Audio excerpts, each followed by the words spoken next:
নমস্কাৰ প্ৰতিদিন টাইমৰ সমূহ দৰ্শকক স্বাগতম জনাইছোঁ আৰম্ভ কৰিছোঁ আমাৰ আজিৰ অনুষ্ঠান আত্মকথা আজিৰ আত্মকথাত আমি অসমৰ এগৰাকী নমস্য অসমীয়াক অতিথি কৰিছোঁ ইতিমধ্যে আত্মকথাৰ যিকেইটা খণ্ড ইয়াৰ পূৰ্বে আপোনালোকে চাইছে তেতিয়াহ'লে দৰ্শকসকল অৱগত যে অসমৰ কেইগৰাকীমান পুৰুধা ব্যক্তিক আমি আত্মকথাৰ অতিথি কৰিছিলোঁ তেখেতসকলৰ জীৱন পৰিক্ৰমা যিমান দূৰ পাৰোঁ আপোনালোকক জনাবৰ কাৰণে তেখেতসকলৰ মুখেৰে কিছু কথা অৱগত কৰোৱাইছিলোঁ আজিও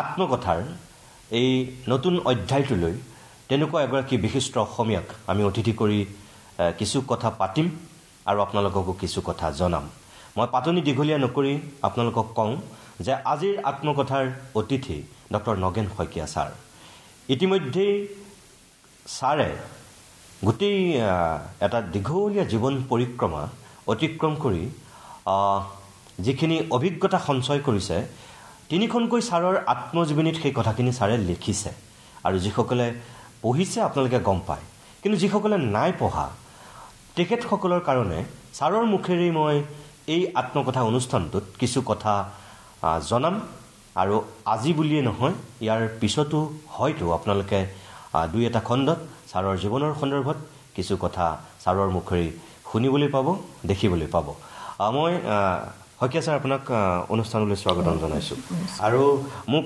এইকণ আপুনি সময় দিয়াৰ কাৰণে বহুত বহুত ধন্যবাদ প্ৰথমতে আমি প্ৰতিদিন গোষ্ঠীয়ে আপোনাক জীৱনজোৰা সাধনা বঁটাৰে যিখিনি মৰম ভালপোৱা দিছোঁ তাৰ আনুষ্ঠানিকতা ৰক্ষা কৰি মই আপোনাক অভিনন্দন জনাইছোঁ যে আপুনি আমাৰ বঁটাটো গ্ৰহণ কৰিলে আৰু অসমৰ মানুহে আমাক খুব সেইকাৰণে এটা আমাৰ কৈছে আৰু যে খুব যোগ্য ব্যক্তিজনক আমি এইবাৰ বঁটাটো দিলোঁ আমাৰ সৰ্বোচ্চ সন্মান আমাৰ গোষ্ঠীটোৰ হৈ আজি মই সেইগৰাকী ব্যক্তিক অতিথি কৰিছোঁ এটা দিনৰ পিছতেই কালিৰ দিনটোত আপোনাক আমি সেই সন্মানকণ যাচিছোঁ আৰু আজি আপুনি মোৰ লগত এনেকৈ অকণমান কথা পাতিব ছাৰ আপোনাৰ জীৱনৰ সন্দৰ্ভত ব্যক্তিগতভাৱে মই বহুখিনি গম পাওঁ মই জানো আপোনাৰ কিতাপ পঢ়িছোঁ কিন্তু আজি মোৰ লক্ষ্যটো আমাৰ দৰ্শকসকলক যিসকলে আপোনাৰ জীৱনী পঢ়া নাই আত্মজীৱনী এতিয়ালৈকে হয়তো হাতত পোৱা নাই তেওঁলোকক মই অকণমান জনাব বিচাৰোঁ অকণমান আপুনি নিজেই কওকচোন আপোনাৰ জন্ম আপোনাৰ শৈশৱ আপোনাৰ কৈশোৰ আপোনাৰ যৌৱন আপোনাৰ শিক্ষকতালৈকে একদম মোৰ জন্ম এখন গাঁৱত গোলাঘাটৰ হাতীয়েখোৱা নামৰ এখন গাঁও নগৰৰ পৰা প্ৰায় 7 মাইলমান দূৰ হ'ব সেই গাঁওখনৰ নামটো প্ৰথমতে মানুহে সোধে যে হাতীয়েখোৱা কেনেকৈ হ'ল যে কাৰ্বি আংলঙৰ পৰা গোলাঘাটেদি পূব ফালেদি যিটো ৰাস্তা আহি আছে সেইটো ঠিক এক প্ৰকাৰ পাহাৰীয়া ৰাস্তাৰ দৰে গতিকে সেই আমাৰ অঞ্চলটো তেনেকুৱা ওখ চাপৰ আৰু তাত ডাঙৰ হাবি সেই হাবি ভাঙি এটা ব্ৰিটিছ কোম্পানীয়ে তাত প্ৰথম চাহ বাগিচা খুলিলে আৰু সেই হাবি ভাঙি কৰাৰ কাৰণে চাহ বাগিচাখনৰ নাম থ'লে বৰকাঠনি এই বৰকাঠনিৰ ওচৰত লগালগি যিবোৰ ঠাই সেই ঠাইবোৰতো হাতী বাঘ ভালুক ইত্যাদি ভালুক নাই বাঘ তাৰপিছত আৰু ডাঙৰ ডাঙৰ গছ আৰু বাঁহ বনৰীয়া বাঁহ গছ হাতীয়ে তেনেকুৱা বাঁহ গছবিলাক আৰু গছবিলাক ভাঙি পেলাই খায় আমাৰ ঘৰ আছিল দৰাচলতে তাৰ পৰা প্ৰায় 3-4 মাইলমান পশ্চিমে ঢেকীয়াল নামৰ ঠাইত এতিয়া আমাৰ বংশ পৰিয়াল তাত আছে আমাৰ আনকি ভেটিটোও আছে মোৰ আজু ককা তেওঁলোকে 19th চেঞ্চুৰীতে 19শ শতিকাতে এইফালেদি সেই মানুহবিলাক আহি হাতীয়ে ভঙা কাঠ আৰু বাঁহ এইবোৰ গাড়ীত তুলি পেলাই ঢেকীয়াললৈ লৈ যায় গতিকে এই যে মানুহে হাতীয়ে খোৱা বাঁহ আনিবলৈ যায় হাতীয়ে খোৱা কাঠ আনিবলৈ যায় এই কথাটো কওঁতে ঠাইটুকুৰাৰ নাম হাতীয়ে খোৱা হ'ল সেই হাতীয়ে খোৱাতে আপুনি 1939 চনৰ জন্ম আৰু ফেব্ৰুৱাৰী মাহৰ 11 তাৰিখে সৰু তেতিয়া গাঁও আছিলে প্ৰায় 15-20 ঘৰ মানুহ হয়তো হৈছিলে তাৰপিছতে ডাঙৰ হ'ল গাঁওখন তুমি আমাৰ গাঁওখন দেখিছাও গৈছোঁ ছাৰ গৈছা সেই গাঁৱতে মোৰ জন্ম আৰু মোৰ দেউতা আছিলে এজন শিক্ষক তেওঁ কলকাতা ইউনিভাৰ্চিটিৰ মানে মেট্ৰিকলৈকে পঢ়িছিলে কিন্তু তেওঁ সেই সময়ত সেই গোটেই অঞ্চলটোৰ ভিতৰত তেওঁ একমাত্ৰ ইমানখিনি পঢ়া মানুহ আছিল তেতিয়াৰ দিনত ছাৰ সেই মেট্ৰিক কলকাতা ইউনিভাৰ্চিটিৰ আণ্ডাৰত সেই পৰ্যায়লৈ পঢ়া মানে বহুত পঢ়া কাৰণ ইংৰাজী সংস্কৃত অসমীয়াটো হয়েই আৰু এই আটাইবোৰতে খুব সিদ্ধহস্ত আছিল দেউতাই আহি প্ৰথমতে যেতিয়া ঘৰ সোমাল আহি তেতিয়া বৰকাথানিৰ যিজন চাহাব আছিল সেই সময়ত তেওঁ দেউতাক মতাই নিলে ইমানখিনি শিক্ষা দীক্ষা লৈ আহিছে ওচৰৰ এটা ল'ৰা নহয় ডেকা মানুহ তেতিয়া গতিকে তেওঁ অফিচত এটা চাকৰি দিয়াৰ ব্যৱস্থা কৰিলে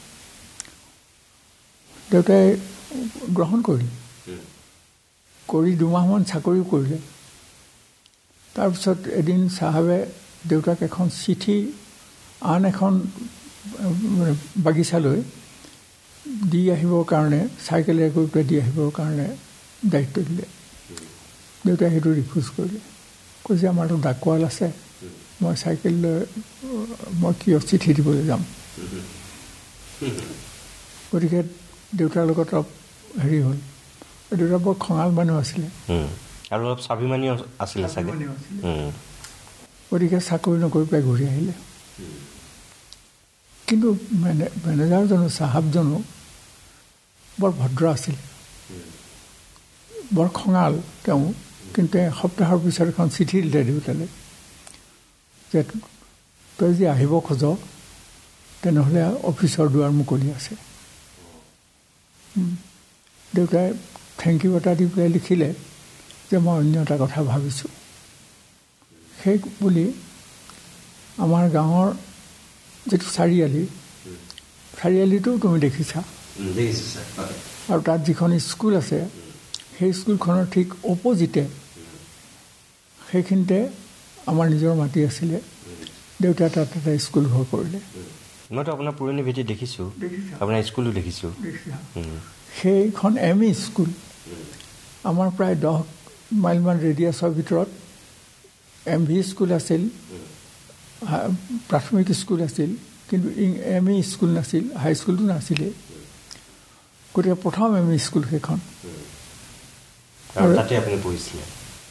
তাতে প্ৰথমতে পঢ়িছিলোঁ মানে মই প্ৰথমতে দেউতাই মোক লগত লৈ গৈছিল সৰু মই তেতিয়া গতিকে মোক চাইকেলতে তুলি লৈ যায় বেবী ষ্টাৰখন আনি লগাই লৈছিলে চাইকেলত ঘৰৰ পৰা 1 মাইলমান হ'ব লৈ তালৈকে যায় আৰু মোক চাবৰ কাৰণে এজন দেউতাৰ অলপ কম বয়সৰ বন্ধু স্থানীয় লোকক ফণী বৰুৱা বুলি তেওঁক লগাই দিছিলে এটা সৰু ৰুমত তেওঁ মোক এইবোৰ শিকাই থাকে আৰু এনেকৈ মোৰ প্ৰথম শিক্ষা তাৰপিছত দেউতাই সেই স্কুলখন বহুত বছৰ চলালে চলোৱাৰ পিছত দেখা পালে যে মানুহে অকণমান অপকাৰ কৰিবলৈ ধৰিছে মানে ভাবে যে এওঁ বহুত পইচা কিজানি ইনকাম কৰিছে দেউতাই 2জন শিক্ষকো ল'লে গতিকে 3জন শিক্ষকেৰে সৈতে স্কুলখন চলি আছিলে আৰু তেতিয়া ছোৱালী স্কুললৈ নপঠিয়াইছিলে এই ল'ৰা স্কুল আছিলে প্ৰথমতে গোটেইবোৰ বিভিন্ন ঠাইৰ ল'ৰাবিলাকে তাত পঢ়িছিলে গতিকে সেই সময়ত দেউতাই ঠিক কৰি যে নিজৰ বস্তুবোৰ কেতিয়াবা তাত তেতিয়া তলাৰ ব্যৱস্থা নাই আমাৰ গাঁওখনত কাৰো ঘৰত তলা নাছিল দুৱাৰখন জপাই পেলাই কিবা এটা বান্ধি থৈ গ'লেই হ'ল কোনো নোসোমায় স্কুলখন তেনেকুৱা আছিল কিন্তু তাৰপিছত দেখা গ'ল যে স্কুলখনৰ কিছুমান বস্তু কোনোবাই বাহিৰত উলিয়াই পেলাই দিয়ে কেতিয়াবা আৰু এবাৰ হাজিৰা বহীবিলাক নি পেলাই বহুত দূৰত পেলালে দেউতাই সেইকাৰণে ভাব হ'ল যে মানুহ যদি এনেকুৱা কৰে মই স্কুলখন ৰাখিব নোৱাৰিম সেইকাৰণে এটা স্কুলৰ শেষ পৰীক্ষা হোৱাৰ পিছত ল'ৰাবিলাকক ক'লে যে এই স্কুলখন আৰু নাথাকিব গতিকে তোমালোকৰ দেউতা মাৰক এই কথাটো ক'বা এই কথাটো শুনি আমাৰ তাৰ পৰা 3 মাইলমান দূৰৰ কাকডোঙাৰ কিছু লোক আমাৰ সম্পৰ্কীয় লোকো আছিল, চিনাকি লোকো আছিল। তেওঁলোক আহি পেলাই কথাটো শুনি পেলাই ক'লে যে আমাৰ ল'ৰা ছোৱালীবোৰ ক'লৈ যাব এতিয়া, আপুনি স্কুলখন আমাক দিয়ক। তাৰ পৰা 3 মাইল দূৰত স্কুলখন হেৰি নকৰিব। দেউতাই ক'লে মোক এসপ্তাহমান সময় দিয়ক। এসপ্তাহৰ পিছত তেওঁলোকে আহোঁতে ক'লে যে মই উপায় নোহোৱাত আপোনালোকক স্কুলখন দিছোঁ, ইয়াৰ পৰা যি আছে গোটেইখিনি লৈ যাব লাগিব। তেতিয়া তেওঁলোকে ক'লে যে আমি অকল স্কুলখন নিনিওঁ, আপোনাকো লৈ যাম। স্কুলখন যিদিনা ভাঙি নিয়ে দেউতাৰ ইয়াতে উঠি পেলাই ময়ো গৈছোঁ। গোটেই ঘৰটো বহুত মানুহ আহি পেলাই ভাঙিছে আৰু গৰু গাড়ী কিছুমান খাৰা কৰি থৈছিলে। টিনপাত য'ত যি আছে কাঠ কোঠ সেইবোৰ চব খুলি, আনকি বুৰুলি খেৰবিলাকো বান্ধি মেলি এইবোৰ যেতিয়া হেৰিয়াত নিছে, মই দেখিছোঁ যে দেউতাৰ 2 কালেদি চকু পানী বৈ আহিছে। সেইটো বৰ মোৰ নিজৰো চকু পানী বৈ আহে। বুজি পাইছোঁ, এইটো এটা নিজে সৃষ্টি কৰা বস্তু এটা। তাৰপিছত ময়ো কাকডোঙা স্কুলত, সেইখন স্কুলৰ নাম হ'ল কাকডোঙা এম ই স্কুলতে মোৰ এম ই পঢ়িছোঁ। দেউতাও আছে আৰু অন্য শিক্ষক আহিল। সেইটো তাত ৰাইজে ঠিক কৰি দিছে। গতিকে তাতেই মোৰ এম ই স্কুল হোৱাৰ পিছত, শেষ হোৱাৰ পিছত মই ঢেকিয়াল হাইস্কুলত, ঢেকিয়াল এম ই স্কুলখন আমাৰ স্কুলখনৰ পিছত হৈছিলে, কিন্তু সেইখন হেৰিয়াত হাইস্কুল হ'ল। সেই হাইস্কুলত মই নাম লগালোঁ। আৰু তাতে আপুনি মেট্ৰিক পাছ কৰিলে? তাৰ পৰাই মেট্ৰিক পাছ কৰিলোঁ। তাতেই মোৰ এক প্ৰকাৰ লেখা মেলাৰ যিটো অভ্যাস, সেইটো ঘৰৰ পৰাই হৈছিলে আৰম্ভ। ঘৰত দেউতাৰ নিজৰ এটা লাইব্ৰেৰী আছিলে আৰু সেই লাইব্ৰেৰীটোত বিভিন্ন কিতাপ আছিলে, অসমীয়া, বাংলা ইত্যাদি কিতাপ। সেই কিতাপবোৰে মোৰ লগৰীয়া হৈছিলে। মই সেইকাৰণে সৰুৰে পৰাই মই বাংলাও অলপ শিকিছিলোঁ আৰু বাংলা ক'ব পাৰিছিলোঁ। আজিকালি উচ্চাৰণ বেয়া হৈ গৈছে, কিন্তু তথাপি মই বাংলা ভালকৈ কওঁ, বুজোঁ আৰু পঢ়োঁ। এই যে মই পঢ়া আৰম্ভ কৰিলোঁ বিভিন্ন প্ৰকাৰৰ, শুনিলে আচৰিত যেন লাগে। মই 2য় শ্ৰেণীত থাকোঁতে নীলনাথ কলিতাৰ উপন্যাস পঢ়িছোঁ। আমাৰ গাঁৱত এটা লাইব্ৰেৰীও আছিলে, আমাৰ ঘৰৰ পৰা ওচৰতে। গতিকে সেই হেৰিবিলাক পঢ়িছোঁ। গতিকে পঢ়াৰ প্ৰতি এটা আগ্ৰহ এটা। আৰু 2 নম্বৰ কথা হ'ল মই মানে লাইব্ৰেৰীটোৰ লগত সম্পৰ্ক স্থাপন কৰা, যে মোৰ লগৰীয়া বাকী ল'ৰাবিলাকৰ নিচিনাকৈ মোক গৰু চৰাবলৈ নিদিছিলে, তাৰপিছতে পথাৰলৈ নামিবলৈ নিদিছিলে। গতিকে মই এক প্ৰকাৰ অকলশৰীয়া নিচিনা আছিলোঁ। গতিকে কিতাপ বন্ধু হৈছিল, সেইকাৰণে কিতাপেই মোৰ বন্ধু হৈছিলে। গতিকে এনেকৈয়ে মোৰ সাহিত্যৰ লগত পুস্তকৰ সম্পৰ্কটো তেনেকৈ হ'ল। তাৰপিছত কলেজ মই পিছত যেতিয়া মেট্ৰিক পাছ কৰিলোঁ, তাৰ পৰা মেট্ৰিক পাছ কৰাৰ পিছত মই JB কলেজত IS শ্ৰেণীত ভৰ্তি হ'লোঁ। আৰু IS শ্ৰেণীত ভৰ্তি হোৱাৰ সময়তে মই তাত আমাৰ যিখিনি শ্ৰদ্ধেয় লেখক, ডাঙৰ লেখক এটাইখিনিকে লগ পাইছোঁ, তাত দেখা পাইছোঁ। চন্দ্ৰকান্ত সন্দিকৈ ভৱনত মিটিং হয়, আমি চাবলৈ যাওঁ। আনকি তেতিয়া আমাৰ ৰাধা গোবিন্দ বৰুৱাৰ যত্নত অসমত হেৰি আছিলে, ক্লাছিকেল মিউজিকৰ এখন ডাঙৰ অনুষ্ঠান হৈছিলে ঠায়ে ঠায়ে, আৰু যোৰহাটতো হৈছিলে। মই প্ৰথম ক্লাছিকেল মিউজিক, শাস্ত্ৰীয় সংগীত প্ৰথম তাত হৈছে আমাৰ কলেজৰ সন্মুখতে। গতিকে সেই ক্লাছিকেল সংগীত শুনিবৰ কাৰণে এদিন আমি গ'লোঁ। গৈ পেলাই দেখিলোঁ যে তাত এনেকৈ চিঞৰ বাখৰ হেৰি কৰি আছে যে কোনো হেৰি নাপালোঁ, সোৱাদ নাপালোঁ। ঘূৰি আহিলোঁ। তাৰ এদিনৰ পিছত ওংকাৰনাথ ঠাকুৰ আহিছিলে, বৰ বিখ্যাত হেৰি আৰু ক্লাছিকেল মিউজিকৰ মানুহ। তেওঁ এটা বক্তৃতা দিবলৈ মাতিলে আমাৰ কলেজত। তেওঁ সেই বক্তৃতাটোত ক'লে যে আমি যিবোৰ ভাৱ প্ৰকাশ কৰোঁ, সেই ভাৱবোৰ আমি এনেকৈ প্ৰকাশ কৰোঁ। দুগৰাকী মহিলাই কাজিয়া কৰিছে, তেওঁলোকৰ মুখৰ কথাবোৰ আমি কেনেকৈ ক'ব পাৰোঁ। তেতিয়া মোৰ ভাৱ হ'ল যে ক্লাছিকেল মিউজিকটো দৰাচলতে মনৰ ভাৱ প্ৰকাশৰ এটা উত্তম মাধ্যম। পিছদিনা আমি 3জন মান গৈ টিকট চিকট কৰি পেলাই ক্লাছিকেল মিউজিক শুনিলোঁ। ওংকাৰনাথ ঠাকুৰক লগ নোপোৱা তেওঁ বক্তৃতা নুশুনা হ'লে বোধকৰোঁ ক্লাছিকেল মিউজিকৰ প্ৰতি মোৰ আগ্ৰহ কেতিয়াও নহ'লহেঁতেন এই বুলি পেলাই ভাবোঁ। সি যি নহওক বাৰু আই এ পাছ কৰিলোঁ। পাছ কৰাৰ পিছত ইতিমধ্যে দেউতাৰ চাকৰি ৰিটায়াৰ কৰিলে, চাকৰিৰ পৰা অৱসৰ ল'লে। আৰু মই তেতিয়া দেখিলোঁ যে দেউতাক মই আৰু বেছি কেনেকৈ হেঁচা দিম।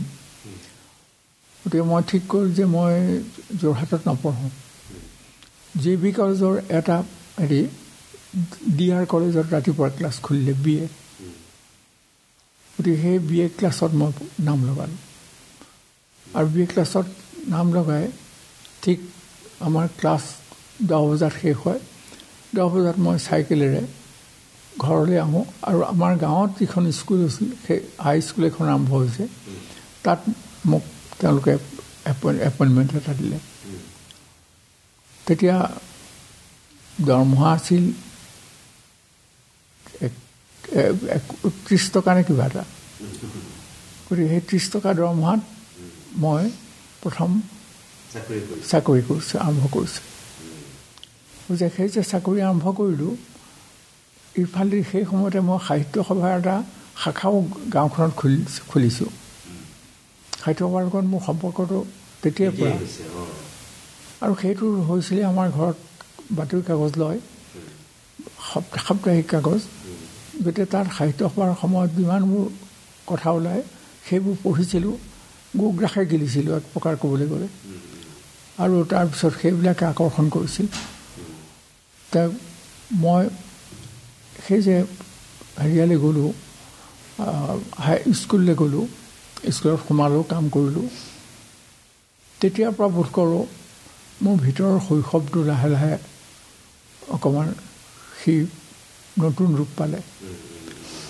কাৰণ মই তেতিয়া আৰু ছাত্ৰ হৈ থকা নাই, মই এজন শিক্ষকো হ'লোঁ। আৰু তাৰপিছত মই BA পাছ কৰিলোঁ।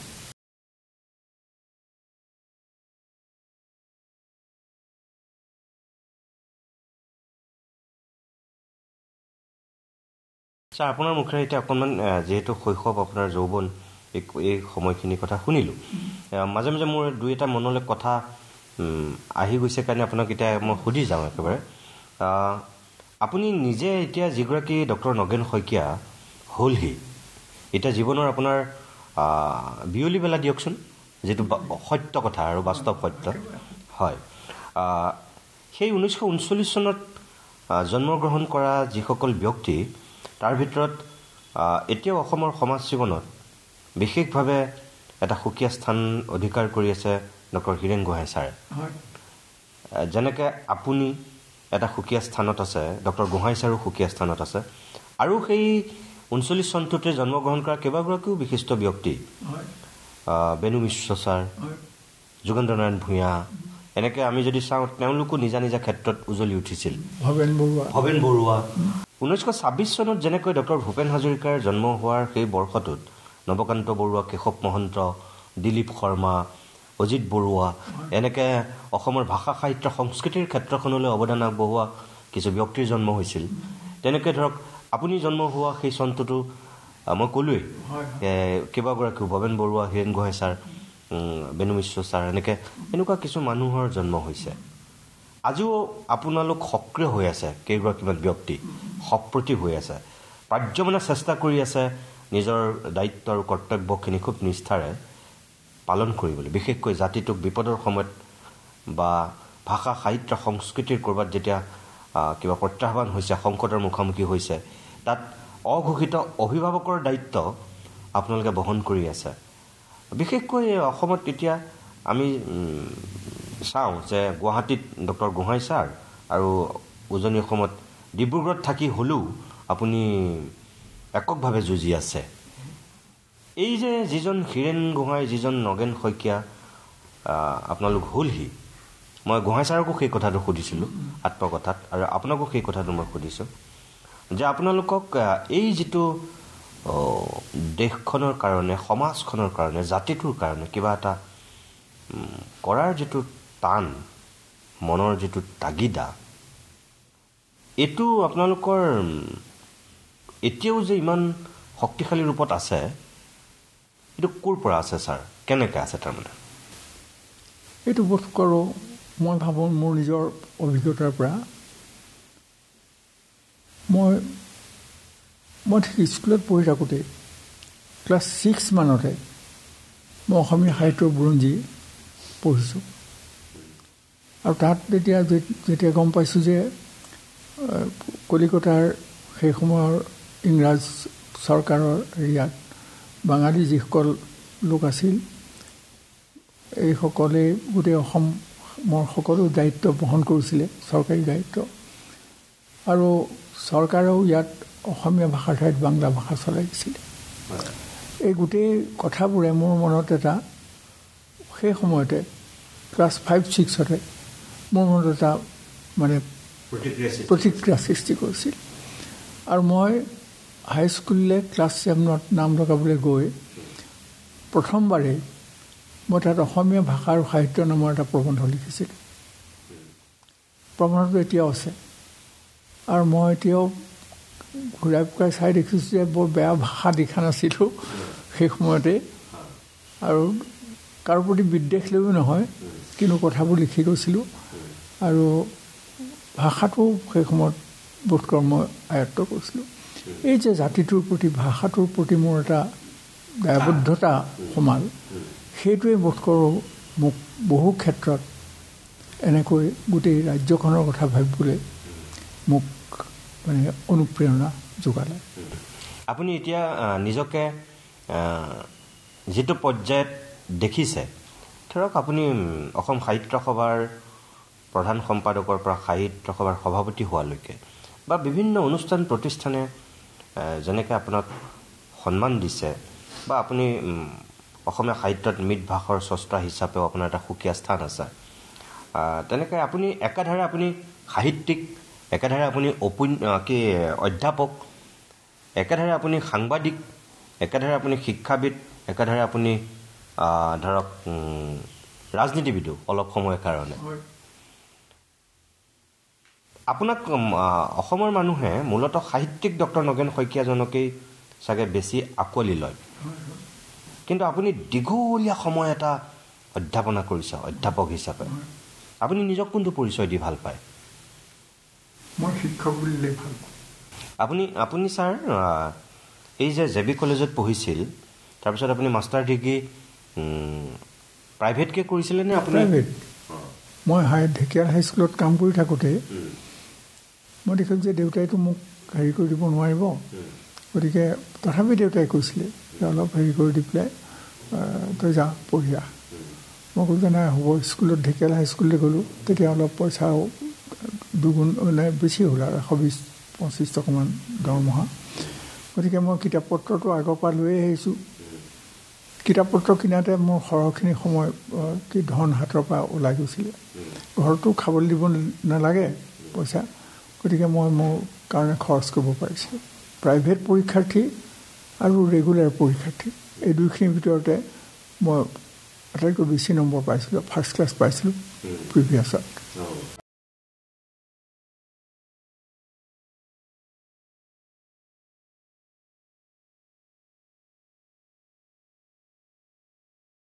যেতিয়া মই হেৰিয়ালৈ যাওঁ, ফাইনেল দিবৰ কাৰণে যাওঁ, তেতিয়া মোক অলপমান অপকাৰ কৰিলে ছাত্ৰৰ ফালৰ পৰাই। মানে সেইটো কথা মই ক'ৰবাত লিখিছোঁ এনেই। সেইটো হ'ল মানে কি, যে তাত আমাক যিখিনি প্ৰাইভেট পৰীক্ষাৰ্থী, সেই প্ৰাইভেট পৰীক্ষাৰ্থীৰ কাৰণে কোনো হোষ্টেলৰ ৰুম নাই। গতিকে যিটো কমন ৰুম এটা আছে ওপৰৰ এৰিয়াত, তাতে আমি কেইবাজানো প্ৰায় 10জনমান হ'ব, আমি সেই হেৰিয়াৰ কাপোৰৰ বেৰ দি এটা ৰুম কৰি লৈ নিজৰ কাৰণে তাতে পঢ়া শুনা কৰিছিলোঁ পৰীক্ষা দিবৰ কাৰণে। সেই সময়ত চন্দ্ৰপ্ৰসাদ শইকীয়াৰ লগত মোৰ এটা পৰিচয় আছিলে মই গোলাঘাটৰ পৰা দৈনিক 3 দিনীয়া অসম বাতৰি মই হেৰি আছিলোঁ ৰিপৰ্টাৰ তেওঁৱে চিঠি দিলে কিন্তু তেওঁক দিলে আচলতে অন্য এজন ৰোহিণী কি আছিলে তেখেতৰ উপাধিটো পাহৰি গৈছোঁ গল্পও লিখিছিলে তেওঁক লগত মোৰ চিনাকি হৈছিলে গোলাঘাটতে তেওঁ ক'লে যে এখন চন্দ্ৰপ্ৰসাদ শইকীয়াই মোলৈ এখন চিঠি দিলে তাৰ মই এইবোৰ দিলোঁ আৰু তাৰপৰা মাজে মাজে পঠিয়াই থাকোঁ গতিকে তাৰপিছত মই চন্দ্ৰপ্ৰসাদ শইকীয়াই মোলৈ টেলিফোন কৰিলে হেৰিয়ালৈ হোষ্টেললৈ মোক বিচাৰিলে মই ধৰিলোঁ তাৰপিছত ক'লোঁ যে আপোনাৰ সকলোবোৰ কিতাপ পত্ৰ প্ৰস্তুত হ'লনে মানে হৈ গ'লনে বোলো হৈছে কেৱল সেই ব্ৰাইড অফ দি লেমাৰ মোৰখন মই হেৰি পঢ়িছোঁ মই তাৰ কাৰণে প্ৰিপেয়াৰো কৰিছোঁ কিন্তু অৰিজিনেল কিতাপখন মোৰ হাতত নাই চাই ল'ব লাগিব তেওঁ ক'লে আপুনি কালিলৈ দেওবাৰ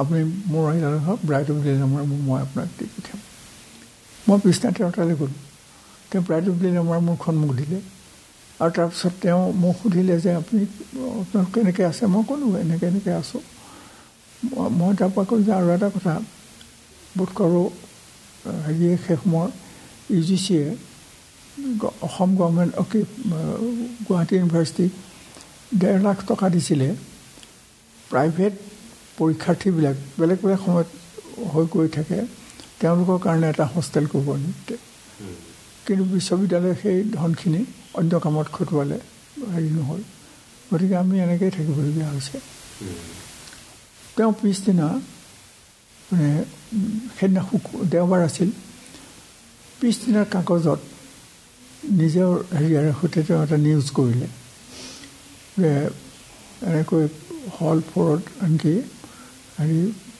পৰীক্ষাৰ্থী আহি পেলাই ৰিফিউজিৰ দৰে থাকিবলগীয়া হৈছে এনেকুৱা ভাষাৰে সৈতে এটা হেৰি লিখিলে মইতো নাজানো যে এইটো নিউজটো ওলাইছে সেইটো পিছদিনা মই হেৰিয়াত আছোঁ গধূলি সময়ত পঢ়া শুনা কৰি আছোঁ আমি আটাইকেইজনে নিজৰ নিজৰ হেৰিয়াত তাৰপৰা আহি পেলাই পিয়নজনে এখন চিঠি দিলেহি যে ষ্টুডেণ্টছ ইউনিয়নৰ এখন মিটিং আছে আজি হল 4ৰ চহী কৰি দিব লাগে আৰু তালৈ যাব লাগে আৰু হল 4ৰ যিজন হেৰি আছিলে তেওঁ আকৌ মোৰ স্কুলৰ টিচাৰ আছিলে এসময়ত তাৰপিছত তেখেতে কম তাৰ হোষ্টেলৰ ছুপাৰিণ্টেণ্ডেণ্ট তেওঁ গ'লোঁ আৰু গৈ পেলাই পালোগৈ পোৱাৰ পিছতে তেতিয়া হেৰি হ'ল দেখা গ'ল যে ক্ৰমাৎ সেই কথা ওলাইছে মই অসমবাণী হেৰি বাতৰিখন দেখাই নাই তেতিয়া সোমবাৰে তাৰপিছত লাহে লাহে উত্তপ্ত হৈছে যে এইটো হল 4ৰ কাৰণেতো দুৰ্নামৰ কথা হৈছে আমুক তামুক ইত্যাদি আৰু এজনে ক'ল যে এইটো কাম কোনে কৰিছে আমি জানো তাৰপৰা আন এজনে ক'ল যে এইজন নগেন শইকীয়া আৰু তেওঁ এইটো কালি চন্দ্ৰপ্ৰসাদ শইকীয়াৰ ঘৰলৈ গৈছে আৰু তেওঁ তাত এইটো তেওঁ নিউজ দি থৈ আহিছে গতিকে মানে তেওঁলোক এতিয়া মোক শাস্তি দিবৰ কাৰণে সাজু আৰু either he should apologize or leave the hostel immediately তাৰপিছত মোক ছাৰে ক'লে যে তুমি এপলজি খুজি দিয়া ছাৰ মই নোখোজোঁ মই থিয় হৈ পেলাই ক'লোঁ যে আপোনালোকে এটা প্ৰস্তাৱ লৈছে আৰু এইটো প্ৰস্তাৱটো লৈছে যেতিয়া লওক কিন্তু মই এইটোৰ লগত মুঠেই জড়িত নহয় মই কথা পাতিছোঁ এইখিনি সেইখিনি কথাৰ ভিত্তিত হয়তো তেখেতে এটা নিউজ কৰিছে মই তাৰ লগত জড়িত নহয় গতিকে মই এপলজি মই খুজিব নোৱাৰোঁ আপোনালোকে বেয়া নাপাব মই হোষ্টেল এৰিবলৈ ৰাজি ৰাতি 11 বজাত মই হোষ্টেল এৰি থৈ গুচি আহিছোঁ আপুনি তেতিয়া ক'লৈ বুলি ওলাই আহিছিলে মই গুৱাহাটীলৈ বুলি ওলাই আহিছোঁ গুৱাহাটীত মানে এটা হেৰিয়াত এই ইউনিভাৰ্চিটিতে কাম কৰে গুণ বৰা বুলি এজন মোৰ দেউতাৰ ষ্টুডেণ্ট আছিলে তেওঁৰ যিটো হেৰি আছে তেওঁ কেইবাটাও মেচ কৰি আছে মই ভাবিছোঁ গুণ বৰুৱাৰ মেচলৈকে মই প্ৰথমতে যাওঁ তাৰপিছত দেখা যাব আৰু এই কথাটো মানে হেৰিয়ে কি কয় চন্দ্ৰপ্ৰসাদ শইকীয়াই গম পালে কেনেকৈ পিছদিনা কলেজ ইউনিভাৰ্চিটিৰ পৰা ল'ৰাই হেৰি কৰিছে চন্দ্ৰপ্ৰসাদ শইকীয়াক টেলিফোনত হেৰি কৰিছে যে আমি গৈছোঁ এনেকুৱা ধৰণৰ নিউজ উলিওৱাৰ কাৰণে মানে আমি কাগজৰ হেৰি ভাঙি দিম চন্দ্ৰপ্ৰসাদ শইকীয়াই ক'লে আপোনালোক আহিব পাৰে মোৰ ইয়াতো লোহালক্কৰ লগত কাম কৰা মানুহ আছে গতিকে সেইটো তেতিয়া গম পাইছে যে মই ইয়ালৈ কৰিবলৈ গুচি আহিলোঁ আৰু তেওঁ কোনোবা এজনে ক'লে তেওঁ যেনেকৈ গুণ বৰাৰ তাত আছিলে গতিকে গুণ বৰাৰ তালৈ এটা ল'ৰা পঠিয়াই দিলে তেওঁ এই ল'ৰাটোৱে মোক মই আহিলোঁ আৰু অহাৰ পিছত তেওঁ ক'লে আপুনি এনেকৈ নহ'ব আপুনি আমাৰ ফেমিলিৰ মানুহ হেৰিয়াৰ দৈনিক বাতৰি তিনিদিনীয়া বাতৰি গতিকে আমি আপোনাক এৰি নিদিওঁ আৰু গতিকে আমাৰ এইটো দায়িত্ব আমাৰ নিউজ ওলোৱাৰ কাৰণে আপোনাৰ হেৰি হৈছে আৰু আপুনি আমাৰ ফেমিলিৰ মানুহ সেই অৰ্থত গতিকে আমি এটা হোটেলৰ এটা ছিট বন্দবস্ত কৰিছোঁ ভাল ঠিক ভৰলুমুখৰ সেইখিনিতে দুটা হোটেল আছিলে লগালগি খুব ডাঙৰ হোটেল মই সেইটো মানে হেৰি কৰিলোঁ একেবাৰে সম্পূৰ্ণৰূপে তেওঁ কোনো প্ৰকাৰে নুশুনে তেওঁ ল'ৰাটো ক'ল যে তই এখেতৰ লগত যা তই বস্তু বাহানি লৈ পেলাই তই অন্য প্ৰকাৰে গুচি আহিবি এখেত বস্তু বাহানি লৈ পেলাই এই হোটেললৈ আহিব তেওঁৰ হেঁচাত মই আহিবলগীয়া হোটেলত থাকিবলৈ হেৰি দিলোঁ গতিকে মোৰ সেই চোৱা সময় MA পৰীক্ষাত গতিকে মই 2টা নম্বৰ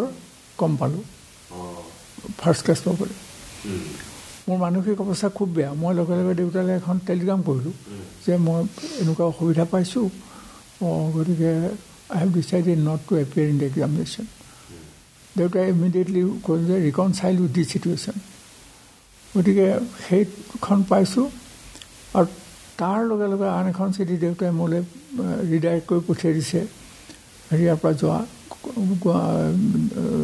শ্বিলঙৰ পৰা যোৱা প্ৰচাৰ বিভাগৰ পৰা যোৱা চৌধুৰী আছিলে সেই সময়ত হেৰি ডাইৰেক্টৰ যোৱা যে মোক তাত এজন হেৰি হিচাপে এপইণ্টমেণ্ট দিছে পৰীক্ষা এটা দিছিলোঁ বোধকৈ পাহৰিলোঁ মই গতিকে মই সেইখন লৈ পেলাই মই পিছদিনা হেৰিয়ালৈ গ'লোঁ শ্বিলঙলৈ গৈ পেলাই শ্বিলঙত মই দিয়াৰ লগে লগে তেওঁ হেৰিখন পায়ে মোৰ হেৰি নামটো পায়ে ক'লে পঠিয়াই দিলে মই গ'লোঁ যোৱাৰ লগে লগে তেওঁ তুমি নগেন শইকীয়া মই বোলো হয় ছাৰ তেওঁ কাগজ এখন উলিয়াই ক'লে জইনিং ৰিপৰ্ট এটা লিখা নিপ বৰুৱা আছিল তেতিয়া তাত এটা হেৰিয়াত গতিকে নিপ বৰুৱাক মাতি আনি পেলাই ক'লে এওঁৰ ৰুমটো দেখুৱাই দিয়ে আৰু এওঁৰ লগত কোন থাকিব দেখুৱাই দিয়ে গতিকে মোক এনেই সেইবোৰ চব দেখুৱাই দিলে আৰু দেখুৱাই দিয়াৰ পিছত মই যেতিয়া ঘূৰি আহি ৰ'লোঁ মই বোলো ছাৰ মই আপোনাক ক'বলৈ মই পৰীক্ষা দি পেলাই বাহিৰে আহিছোঁ মই ঘৰলৈ যোৱাই নাই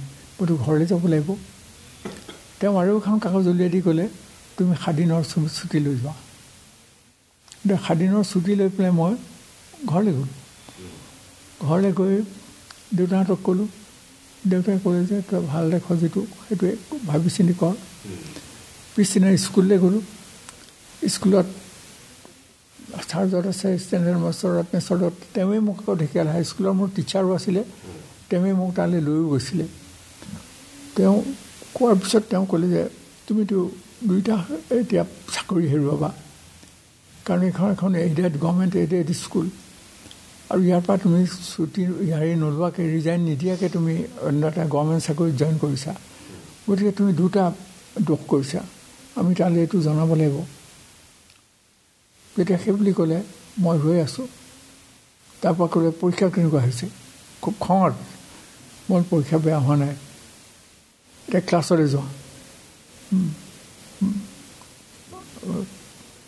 গতিকে মই ক্লাছলৈ গুচি গ'লোঁ আৰু মই এখন চিঠি লিখিলোঁ ডাইৰেক্টৰলৈ যে মোৰ বিশেষ অসুবিধাৰ কাৰণে মই ঘৰ এৰি যাব নোৱাৰোঁ সেইকাৰণে মোৰ এইটো আপুনি হেৰি কৰিব ক্ষমা কৰোঁ নহ'লে হয়তো মই ক'ৰবাত চৰকাৰী চাকৰি কৰি পেলাই ৰিটায়াৰ কৰিব লাগিলহেঁতেন গতিকে মোৰ জীৱনটো এনেকুৱা খলা বমাৰ মাজেদিয়ে আহি আছে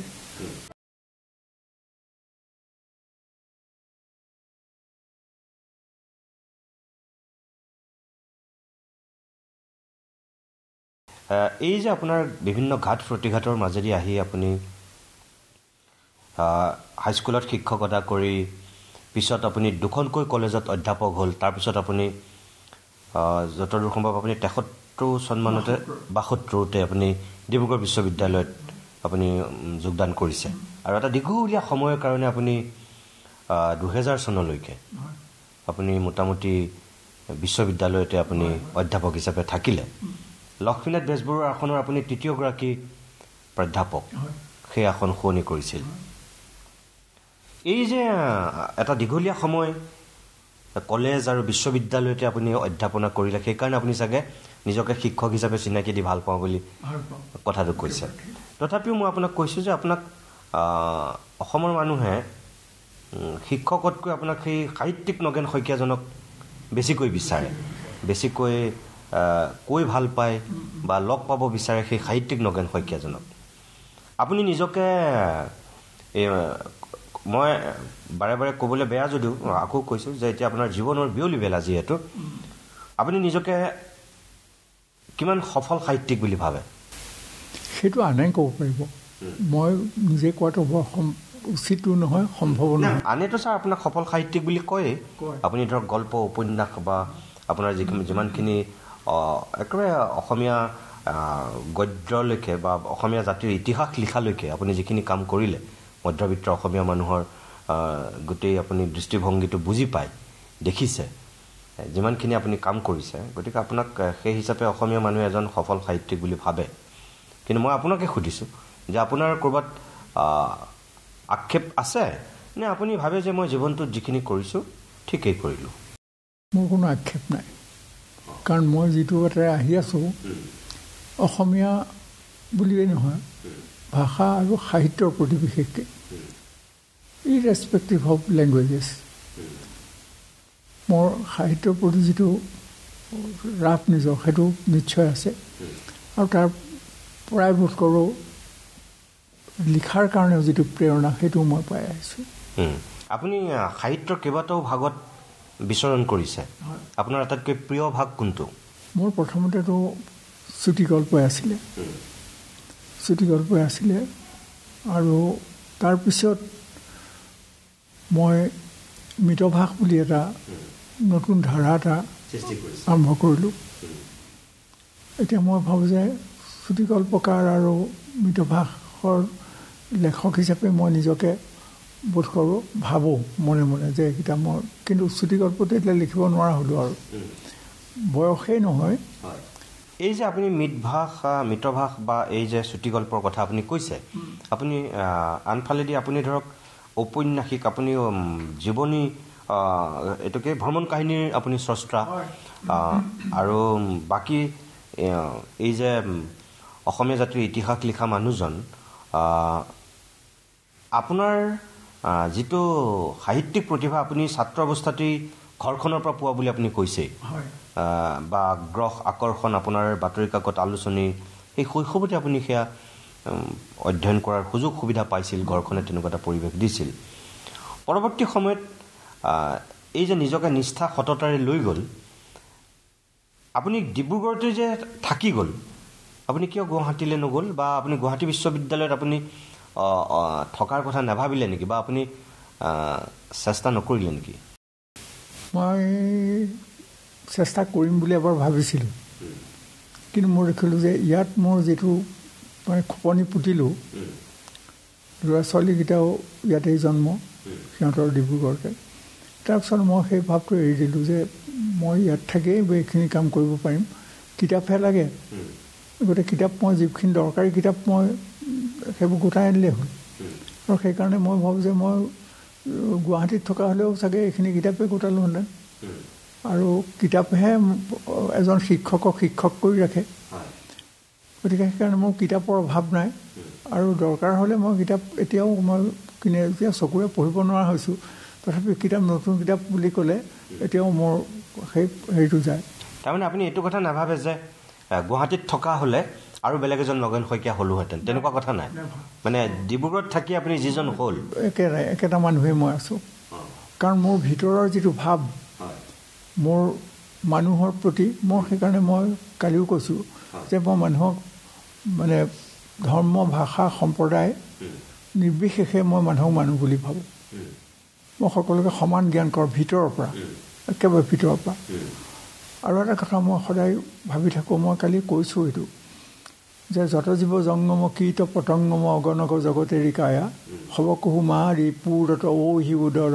নাহি কৰতো ভূত দায়া শংকৰদেৱৰ ৰচনা যত ইয়াত পৃথিৱীত যিমানবোৰ বস্তু আছে যত জীৱ জংগম কীট পতংগম আটাইলৈকে সেই আটাইবোৰতে যিটো শক্তি আছে গুৰি পৰুৱাটোত যিটো শক্তি আছে সেই একেটা শক্তিয়ে হাতীটোৰ গাতো আছে সেই একেটা শক্তিয়ে শিলৰ পৰ্বতটোতো আছে গতিকে এই গোটেইবোৰ আমি চকুৰে দেখাবোৰ এজন বেলেগ ঈশ্বৰ ক'তো নাই ঈশ্বৰৰ প্ৰকাশ এইবোৰ বস্তুৰ মাজেদি ঘটিছে আৰু এই বস্তুবোৰ সময়ৰ বুকুত নাইকিয়া হৈ গৈছে আকৌ নতুনকৈ সৃষ্টি হৈছে মই এইটোত একেবাৰে গভীৰভাৱে বিশ্বাস কৰোঁ সেইকাৰণে দেৱ দেৱতা বুলি বেলেগে ক'ৰবাত আছে বুলি মই নাভাবোঁ কিন্তু সৰ্বসাধাৰণ মানুহক কিবা এটা আধাৰ লাগে সেইকাৰণে তেখেতসকলে দেৱ দেৱতা যেতিয়া ভাবে মই সেইটোকো মই কেতিয়াও হেৰি নকওঁ মানে তাক বেয়া বুলি নাভাবোঁ বা মই তাক সমালোচনা নকৰোঁ কিন্তু মোৰ নিজৰ ভাৱটো সেইটো আৰু দ্বিতীয়তে মই মোৰ দেশখনক ভাল পাওঁ দেশখনক মই ৰাজ্যখনক মই কালি সেই কথাকেইটা খুব মুকলিকৈ মই কৈছোঁ মই কোনে এই মানুহটোক কৰাত সহায় কৰিলে প্ৰথমতে মই কৈছোঁ শ্ৰীমন্ত শংকৰদেৱ আৰু তাৰপিছতে মই দেখিছোঁ যে বেজবৰুৱা মোৰ আপোনাৰ দেশ যিটো হেৰিয়ে কৰিলে আৰু তাৰপিছতে মই দেখিছোঁ যে অম্বিকাগিৰি ৰায়চৌধুৰী তেওঁ তিনিটা কথা ক'লে অসমীয়া জাতীয়তাবাদ ভাৰতীয় মহাজাতীয়তাবাদ আৰু বিশ্ব মানৱতাবাদ এই তিনিটা স্তৰ মানুহে পাৰ হৈ যাব নোৱাৰে এই তিনিটা স্তৰ মানুহৰ গতিকে মোৰ মাজতো সেইটো কাৰণে বহুতে সময়ত মই ভাবিছোঁ যে এই বঙালী বিদ্বেষী নেকি কিন্তু মই কেতিয়াও নহয় মোৰ বাংলা বন্ধু বহুত আছে বাঙালী বন্ধু আৰু মোৰ বাংলা কিতাপ মোৰ যথেষ্ট আছে মোৰ সাহিত্যৰ প্ৰতি হেৰি আছে কিন্তু মই দেখিছোঁ যে আমি যিটো ভাষাৰে সৈতে নিজৰ চিনি পালোঁ যিটো ভাষাৰে সৈতে মই ডাঙৰ হ'লোঁ সেই ভাষাটোক মই বাদ দিব নোৱাৰোঁ কোনো প্ৰকাৰ গতিকে সেইকাৰণে মই হেৰিয়াৰ সেইটো সমৰ্থন কৰোঁ অসমীয়া জাতীয়তাবাদ ভাৰতীয় মহাজাতীয়তাবাদ আৰু বিশ্ব মানৱতাবাদ আৰু দ্বিতীয়তে মই দেখিলোঁ যে বেজবৰুৱাৰ পিছত জ্যোতিপ্ৰসাদ মই এই তিনিটা চৰিত্ৰক শংকৰদেৱ বেজবৰুৱা আৰু জ্যোতিপ্ৰসাদ একেটা লাইনতে একেটা শাৰীতে বুলি পেলাই মই ভাবোঁ শেহলৈকে জ্যোতিপ্ৰসাদে যিটো দিলে সুন্দৰে যে ফুলাৰ মন্ত্ৰ অহৰাত্ৰি মাতে যে সৌন্দৰ্যৰ সাধনা জীৱনটোত আমি যিমানবোৰ কাম কৰোঁ প্ৰত্যেকটো সুন্দৰ কৰিবলৈ যত্ন কৰোঁ এই সৌন্দৰ্যৰ সাধনাটোৱে আমাক মানুহ কৰি ৰাখিছে মই নিজকে সেইকাৰণে ভাবোঁ যে মই এই বাটটো যিটো বাট মই লৈছোঁ এই বাটটো অশুদ্ধ বাট হ'ব নালাগে আৰু মই সেইকাৰণে গান্ধীজীৰ এটা কথাও কৈছোঁ India is one in many and many in one আমাৰ ভাৰতবৰ্ষত ইমানবোৰ ৰাজ্য আছে প্ৰত্যেকখন ৰাজ্যতে ভাষা বেলেগ সংস্কৃতি বেলেগ কিন্তু আমাৰ যিটো জীৱন দৃষ্টিভংগী সেইটো গোটেই ভাৰতবৰ্ষৰ মানুহৰ একেটা কাৰণ আমাক সেই জীৱন দৃষ্টিভংগীটো দিছে আমাৰ বেদ উপনিষদকে ধৰি আমাৰ মহাভাৰত ৰামায়ণ ইত্যাদিবিলাক প্ৰত্যেকটো ভাষালৈকে অনুবাদ হৈছে আৰু সেই অনুবাদে আমাৰ সৰ্বসাধাৰণ মানুহকো সেই একেটা দৃষ্টিভংগী দিছে সেইকাৰণে ভাৰতীয় মানুহৰ দৃষ্টিভংগীটোৰ লগত ইউৰোপীয় মানুহৰ দৃষ্টিভংগীটো নিমিলে মই কোনো ধৰ্মকো কেতিয়াও ঘৃণা নকৰোঁ বা বেয়া বুলি নাভাবোঁ হীৰেণ গোহাঁইক ময়ো পণ্ডিত হিচাপে মই তেওঁক শ্ৰদ্ধা কৰোঁ মোৰ হেৰি যদিও তেওঁৰ হেৰিটো বেলেগ ইংৰাজী সাহিত্যৰ লগত তেওঁৰ ইমান সম্পৰ্ক আৰু ইমানখিনি পঢ়া শুনা কৰিছে যে হয়তো তেওঁ পঢ়া কিতাপবোৰ মই পঢ়া নাই আৰু মই পঢ়া কিতাপবোৰ গোটেইবোৰ হয়তো তেওঁ নপঢ়িবও পাৰে পঢ়িবও পাৰে গতিকে পাৰ্থক্যটো হয়তো থাকিব তেনেকুৱা ব্যক্তিগতভাৱে কিন্তু মোৰ জীৱন দৃষ্টিভংগীত এইটোৱেই একমাত্ৰ যে মই এসময়ত কমিউনিষ্ট পাৰ্টিৰ প্ৰতি ময়ো আকৃষ্ট হৈছিলোঁ কলেজত পঢ়ি থাকোঁতে কিন্তু মই কেইটামান কথাৰ কাৰণে মই লাহে লাহে লাহে লাহে মই দেখিলোঁ যে সেইটো ভাল, কিন্তু তাতকৈ বোধকৰো ছ'চিয়েলিষ্ট পাৰ্টিটো বেছি ভাল এই বুলি ভাবি পেলাই মোৰ সেইকাৰণে বীৰেন্দ্ৰ কুমাৰ ভট্টাচাৰ্যৰ প্ৰতি মোৰ এটা শ্ৰদ্ধা আছে। গোহাঁই ছাৰে ধৰক এটা বামপন্থী চিন্তাৰে তেওঁ নিজক আগুৱাই লৈ গৈছিল ৰাজনৈতিকভাৱে, আৰু আপুনি অসমীয়া জাতীয়তাবাদৰ পূৰা একদম যিটো পথ, সেই পথটোক আপুনি বেছি আগুৱাই লৈ গৈছে।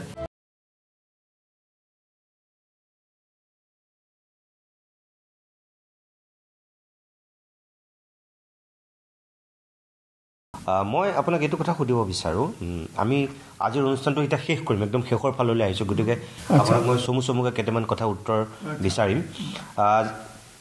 এতিয়া ধৰক আপুনি ক'লে যে নিজৰ যিখিনি আপুনি সাধ্য অনুসৰি নিজক আগুৱাই লৈ গ'ল, কাম কৰিলে, আপোনাৰ কোনো আক্ষেপ নাই নিজৰ কৰ্মক লৈ। একেটা সময়তে মই আপোনাক যদি এনেকৈ কওঁ যে অসমীয়া মানুহে আপোনাৰ যিখিনি স্বীকৃতি, আপোনাৰ কৰ্ম অনুযায়ী আপুনি যিখিনি অৱদান আগবঢ়ালে অসমৰ সমাজ জীৱনলৈ, অসমীয়া মানুহে আপোনাক সেই মৰ্যাদা, সেই সন্মান, সেই গুৰুত্ব ঠিকেই দিয়া বুলি আপুনি অনুভৱ কৰেনে? মই আচলতে খুব একেবাৰে মুকলিকৈ ক'বলৈ গ'লে মোক কোনোবাই গুৰুত্ব দিয়ক বুলি মই কাম কেতিয়াও নকৰোঁ। যদি কোনোবাই মোৰ কিতাপ পত্ৰ পঢ়ি মোৰ কাম দেখি প্ৰায় যদি কোনোবাই গুৰুত্ব দিয়ে, মই নিশ্চয় তেওঁক নমস্কাৰ কৰিম, কিন্তু মোক নকৰিলেও মোক আক্ষেপ কৰিবলগীয়া একো নাই। যদি কোনোবাই গুৰুত্ব নিদিয়েও মই আক্ষেপ কৰিবলগীয়া নাই, সেইকাৰণে মই হেৰুৱাবলৈও নাই আৰু পাবলৈ। আপোনাৰ নিজৰ এটাতো দৃষ্টিভংগী আছে, আপুনি নিজে অতীতটো যেতিয়া ৰোমন্থন কৰে যে মই এইখিনি যোগ্য, এইখিনি মই পালোঁ, মই এইখিনি নাই, মই জোখতকৈ বেছিহে পালোঁ, বা নাই মই একোৱেই নাপালোঁ, এনেকুৱা আপোনাৰ এটা মনোভাৱটো আছে চাগে, যিখিনি আপোনাক অসমীয়া সমাজ জীৱনে শ্ৰদ্ধা, ভক্তি, মান, সন্মান যেনেকৈ দিব লাগিছিল দিছে বুলি আপুনি ভাবে? মই সেইটো সুধিছোঁ। নাই, মই যিখিনি পাব লাগে পাইছোঁ বুলি ভাবোঁ। পাইছে বুলি ভাবে? অঁ। আৰু এটা কথা কওক, আপুনি নিজে এতিয়ালৈকে প্ৰায় 62খন কিতাপ আপুনি ৰচনা কৰিছে, সংকলনো প্ৰায় 60খনমানেই আপুনি কৰিছে।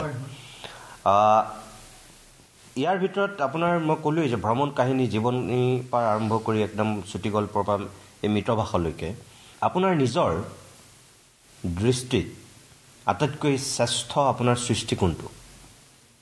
নিজৰ কামৰ শ্ৰেষ্ঠত্বটো দেখুওৱা বৰ টান। প্ৰত্যেকটোৱেই ভাল লাগে, তথাপিও যদি মই আপোনাক সোধোঁ, আপুনি ধৰক বহুখিনি গৱেষণালব্ধ কামো কৰিছে, কষ্ট কৰিছে আপুনি।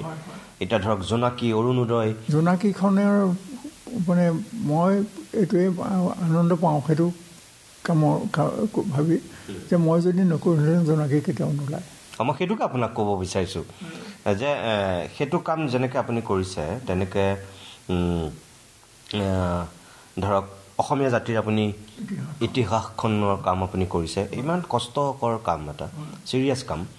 তেনেকৈ আপুনি ধৰক গল্পও লিখিছে।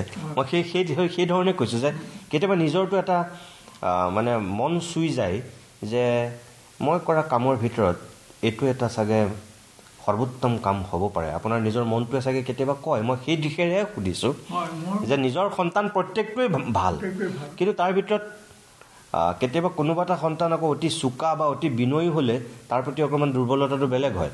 তেনেকৈ আপোনাৰ এই গোটেইখিনি সৃষ্টিৰ ভিতৰত এই প্ৰায় 62খন আপুনি নিজে কিতাপ ৰচনা কৰা মানুহজনক সুধিছোঁ।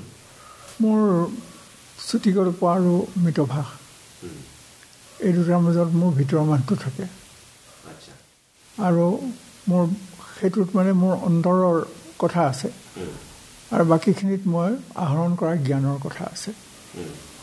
গতিকে এই দুটা ভাগ মোৰ কাৰণে যেতিয়া জ্ঞানাৰ্জনৰ কথা ভাবোঁ, জ্ঞানাৰ্জন মানে জ্ঞানৰ অনুসন্ধান কৰা ইত্যাদিৰ কথা ভাবোঁ, তেতিয়া মই জোনাকীয়ে হওক বা ইত্যাদি যিখিনি কিতাপ মই কৰিলোঁ, গোটালোঁ, সম্পাদনা কৰিলোঁ, সেইখিনি কথা ভাবোঁ।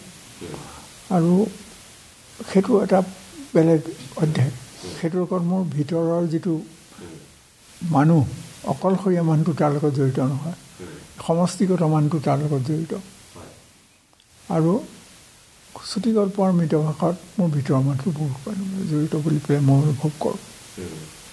আৰু আপুনি যে শিক্ষকতা কৰিছে ইমান বছৰ, বহুত ছাত্ৰ ছাত্ৰী আপুনি লগ পাইছে, বহুত আপুনি বিশিষ্ট ব্যক্তিৰ সান্নিধ্য পাইছে, মানে যেনেকৈ আপোনাৰ শিক্ষাগুৰু আছিল বহুত, তেনেকৈ বৰেণ্য অসমীয়াক আপুনি বহুত ওচৰৰ পৰা লগ পাইছে, তেনেকৈ একেধৰণে আপুনি ছাত্ৰও পাইছে।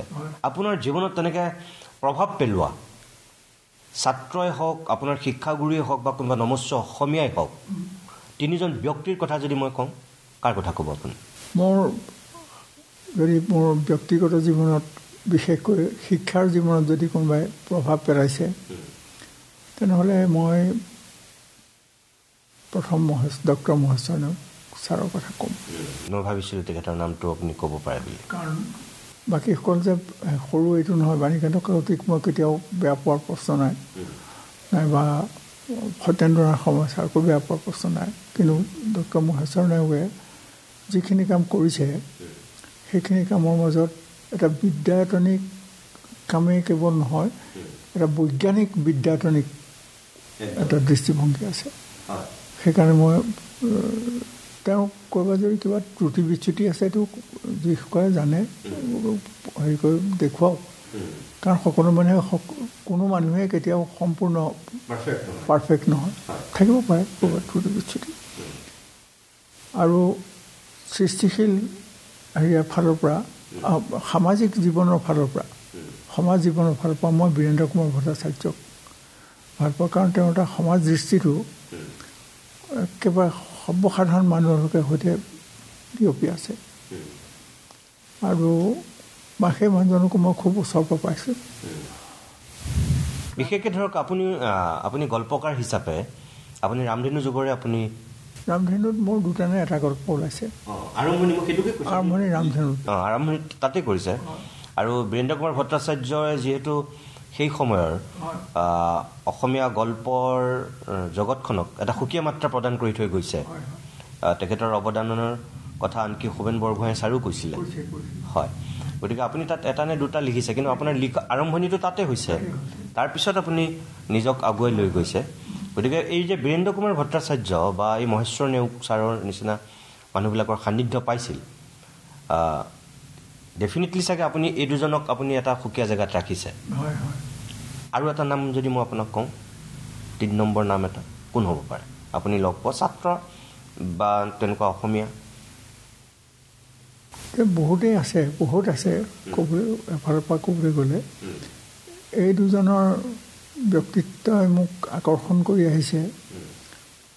তাৰ উপৰি মই তেখেতক নাই পোৱা। বাণীকান্ত কাকতিৰ মাজত মই এজন একেবাৰে বিদগ্ধ হেৰিয়াক অসমীয়াক বিচাৰি পাওঁ। আৰু এজন মানুহ আছে ডিম্বেশ্বৰ নেওগ। ডিম্বেশ্বৰ নেওগৰ যিখিনি কাম কৰিলে মই অভিভূত হৈ যাওঁ কেতিয়াবা। আৰু ডিম্বেশ্বৰ নেওগ ৰচনাৱলীও মই 2টা ভলিউম কৰিলোঁ, কিন্তু 3য় ভলিউমটো প্ৰকাশন পৰিষদে হেৰুৱালে। সেইটো হ'ল তেওঁ যিখিনি ইংৰাজী কিতাপ, এই মানুহজনে কি অদ্ভুতভাৱে কাম কৰিছিলে ভাবি আচৰিত হ'লে। শিক্ষক এজন, তেওঁ মানে পৰীক্ষাৰ ভাল হৈ থকা কাগজৰ এপিঠিত তেওঁ কিতাপ লিখে। সেই কিতাপ নিজে প্ৰেছত দিয়ে, নিজে প্ৰুফ চায়, আৰু কিতাপ বন্ধাই সেইখিনি কিতাপ নিজে বিক্ৰী কৰে। কিন্তু ক'তো এটা সামান্য ভুলো তেওঁৰ কিতাপত কোনেও বিচাৰি পাব নোৱাৰে। সেই মানুহজনকো মই তেওঁৰ কিতাপো 2টা ভলিউম উলিয়াইছোঁ, কিন্তু মই বৰ দুখেৰে ক'ব মন যায় যে সেই ইংৰাজী ভলিউমকেইটা নোলাল। কিন্তু ইংৰাজী ভলিউম মোৰ নিজৰ আছে, সেইকেইটা মই এতিয়া দি দিবলৈ নাই কাকো। আৰু এটা কথা ছাৰ, মই যে কৈছোঁ আপোনাক, আপোনাৰ কেইবাটাও পৰিচয় আছে। এতিয়ালৈকে আমি অকল সাহিত্যিক নগেন শইকীয়াজনৰ কথাই পাতি আছোঁ মোটামুটি। এই যে মই ক'লোঁ আপুনি সাংবাদিকো, আপুনি কাকতৰ সম্পাদকৰ দায়িত্বও আপুনি পালন কৰিছে। যিহেতু আপোনাৰ দৃষ্টিত অসমৰ সংবাদ মাধ্যম, কি বাতৰি কাকতেই হওক কি টেলিভিশ্যনেই হওক, আপুনি বাৰু টেলিভিশ্যনৰ লগত জড়িত হোৱা নাই, কিন্তু আপুনি আলোচনীয়াৰ বাতৰি কাকতৰ লগত আপুনি জড়িত হোৱা মানুহ। সেই দিশেৰে মই আপোনাক সুধিছোঁ যে আপুনি খিয়াল ৰাখে, খবৰ ৰাখে যিহেতু অসমৰ সংবাদ মাধ্যম ঠিক গতিত গৈ আছেনে? একদম সেই তেতিয়া অৰুণোদয় যুগৰ পৰাই যদি মই কওঁ, আপুনি আপোনাৰ দৃষ্টিত কেনেকুৱা যে ভৱিষ্যতটোক কি দেখে আপুনি? মই খুব মুকলিকৈ কৈ দিবলৈ গ'লে হৰেন্দ্ৰনাথ বৰুৱাহঁত যেতিয়া আছিলে সম্পাদক হিচাপে, তেতিয়া কাগজবোৰত ক'তো এটাও ভুল শব্দ ওলোৱা নাছিল। ভুল ধৰণৰ কোনো বাক্যও নাই, শব্দও নাই, আৰু এই বেলেগ বেলেগ শব্দও, অদৰকাৰী শব্দও নাই। খপকৈ মোৰ মনলৈ আহিল যে আজিকালি অসমীয়া কাগজত টচ নচ বুলি এটা শব্দ ব্যৱহাৰ কৰে। টচ নচটো বাংলা শব্দ, খেলি মেলি, কিন্তু আমাৰ খেলি মেলি বুলি ক'লেই নহ'ব। আমাৰ টচ নচটো আকৌ ব্যৱহাৰ কৰে মানে বেলেগ বেলেগ, ভাগি গ'লেও সেইটো টচ নচ, হেৰি হ'লেও টচ নচ, চবতে টচ নচ মাৰি। মই ভাবোঁ যে টচ নচটো কিয় কৈছে? আমাৰ ইমানবোৰ শব্দ আছে, সেই শব্দবোৰ আমি ব্যৱহাৰ কৰিব লাগে যথেষ্টানে। তেনেকৈ শব্দৰ, বাতৰি কাগজৰ শব্দই মোক মানে হেৰি, কেতিয়াবা ভাবোঁ বহি পেলাই লিখোঁ দেখি এই বিষয়ে সদায় নিৰপেক্ষতা অৱলম্বন কৰিব লাগে। পক্ষপাতটো ক'ত থাকে? এডিটৰিয়েলত থাকিব পাৰে, এইটো কিবা যিটো ভাবিছে সেইটো থাকিব পাৰে। কোনোবা এজনে এটা প্ৰবন্ধ নিজৰ নামত লিখিছে, তাত ক'ত পক্ষপাত থাকিব? কিন্তু নিউজত ক'তো, বাতৰিত ক'তো পক্ষপাত থাকিব নালাগে। বাতৰিত তাত কাৰোবাক আক্ৰমণ কৰি কথা ক'বও নালাগে, মূল কথাটো দাঙি ধৰিব লাগে। কিন্তু আমাৰ বাতৰি কাগজত কেতিয়াবা আক্ৰমণাত্মক হয়, নিউজবিলাকো খবৰবোৰ আক্ৰমণ, সেইটো মই বৰ দোষ বুলি পেলাই মই ভাবোঁ। মনলৈ ভাৱ আহিছে, কাৰণ কৈছোঁ কালি এতিয়া ইয়াত যিটো অনুষ্ঠান কৰিলে হয় ডিব্ৰুগড় বিশ্ববিদ্যালয়ত, এই অনুষ্ঠানটোৰ বাতৰি অসমৰ মই 7-8খনমান কাপোৰ লওঁ, 3খনমানত 2খনমানৰ তৰফৰ ওলাইছে, আৰু বাকীবিলাকত কিছুমানত বাতৰিটো নাই, একেবাৰে নাই। মোক দিয়াৰ কাৰণে বুলি মই নহয়, কিন্তু যিটো আয়োজন ইয়াত কৰিলে সেই আয়োজনটোৰ কথা গোটেই অসমৰ মানুহে জানিব লাগিছিল। মই তাত আছোঁ বুলি পেলাই নহয়, মই নিজকে তাৰ পৰা আঁতৰাই লৈছোঁ। মই যেনিবা এজন দৰ্শক চাবলৈ গৈছোঁ। যিটো কৰিব লাগিছিলে বুলি কৈছে, বাতৰি কাগজবিলাকে এইটো যেন প্ৰতিদিনৰ অকলশৰীয়া কাম, এনেকুৱা ভাৱ এটা হয়তো অনেকে ল'ব পাৰে। মই ভাবোঁ যে সেইটো উচিত কথা নহয়। বাতৰি তাত নিৰপেক্ষতা সম্পূৰ্ণৰূপে অৱলম্বন কৰিব লাগে। কিন্তু বাকী সম্পাদকীয় হওক, প্ৰবন্ধত হওক, নামত লিখা, সেইখিনিত যদি কাৰোবাৰ কিবা বিতুষ্টি আছে সেইটো ক'ব পাৰে। আপুনি ঠিক কথা কৈছে ছাৰ, যে এতিয়াও আমি সেই পৰ্যায়লৈ নিজকে নিবই পৰা নাই। আমি অসমৰ সংবাদ মাধ্যমত এতিয়া ধৰক প্ৰতিদিন গোষ্ঠী আমি পাতিছোঁ বুলি কাৰণেই চাগে কালিৰ যিটো সেই অনুষ্ঠান, আপুনি যিটো আজি বাতৰি কাকতত যেনেকৈ দেখিলে, সেইটো আচলতে হ'ব নালাগিছিল। যিটো ইমান যেনেকুৱা হৈছিল সেই হিচাপে সেই গুৰুত্বটো পাব লাগিছিল। কিন্তু এতিয়াও আপুনি কোৱাটো সঁচা, ময়ো ভাবোঁ যে আমি বহুখিনি আগবাঢ়িও আমি বহুখিনি এতিয়াও পিছ পৰি আছোঁ। আমি সেই মানসিকতাটোৰ ঊৰ্ধলৈ যাবই পৰা নাই পৰা। হয়, আমি সেইকাৰণে মই ভাবোঁ যে কোনেও কাকো ব্যক্তিগত শত্ৰুতাৰ স্তৰলৈ নিব নালাগে, সেই সমতাৰ স্তৰত থাকিব লাগে। দৃষ্টিভংগী বেলেগ হ'ব পাৰে প্ৰত্যেকৰে।